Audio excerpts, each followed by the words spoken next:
Tout part d'une histoire d'amour, celle d'un petit-fils et de son grand-père. Le petit-fils, c'est lui, Jean-Baptiste Laït. Après avoir vécu douloureusement la mort de son grand-père, victime de la maladie d'Alzheimer, ce jeune sapeur-pompier a décidé de se battre pour l'association France Alzheimer. Une bataille en forme de course à pied, 433 km entre Chevigny et Biarritz, pour sensibiliser le grand public sur les ravages de cette maladie. C'est un défi un peu fou, mais c'est sûrement ce qui nous plaît.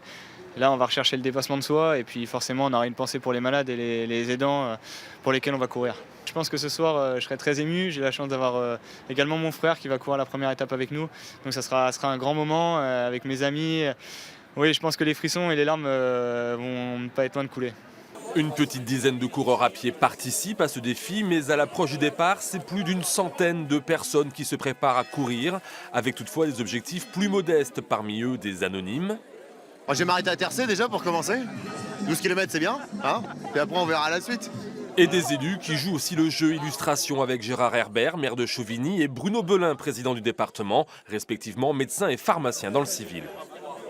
On va faire que les 10 premiers soirs, il faut être humble. Mais surtout, ce qui nous lie aussi avec Gérard, c'est que nous sommes tous les deux professionnels de santé.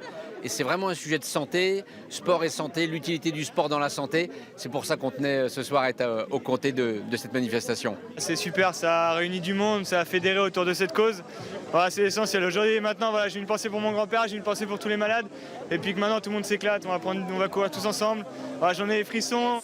Des frissons qui risquent de ne pas s'arrêter d'ici 5 jours et l'arrivée à Biarritz, ce Pays basque où repose un homme qui aurait certainement été très fier de son petit-fils.